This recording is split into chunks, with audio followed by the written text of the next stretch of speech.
For 20 years, those charged with the air defense of Great Britain heeded the frequent call to scramble, which meant another Soviet intruder high above the North Sea. Invariably, it was the Russian Bear, but the only shooting was the whir of intelligence cameras. But when the call to scramble went up earlier this week, the welcoming committee was a friendly one, as the Bear was invited to land for the first time after thousands of visits in the past 30 years. A man with a particular interest in flying machines Russian is Jane's aviation expert, Paul Beaver. Well, high above the North Sea, a Tornado F-3 from 43 Squadron met this Bear 8 strategic bomber. Piloting the Bear was Major General Anatoly Solovyev, the long-range aviation deputy commander in Russia. He's a veteran of 17 years of probing the UK air defense region. And although the West calls this Tupolev bomber the Bear, the Russians know it as the Tu-95MS, and there's its rear gunner.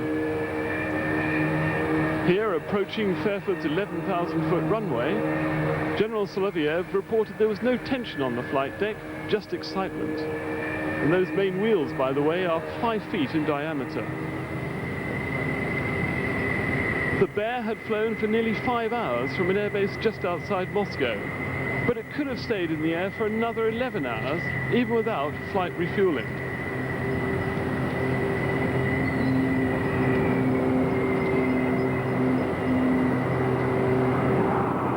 Graceful touchdown from a graceful aeroplane.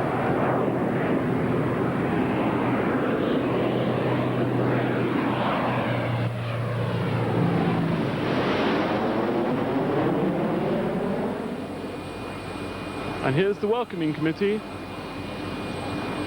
and here's the rear gunner. Well, this is the first time that Westerners have been allowed on board an aircraft which, for 40 years, intelligence has been spending time and probably millions of pounds trying to look at the inside of. And here we are aboard the Bear. Hello, nice to see you. Hello, Thank you. thank you. Behind this bulkhead, there's room for 6 cruise missiles. Well, Major, could you just take me through the controls? Здесь находится, значит, место командира корабля, штурвал. Major Govalenko was explaining that this 188-ton Bear has conventionally boosted flight controls.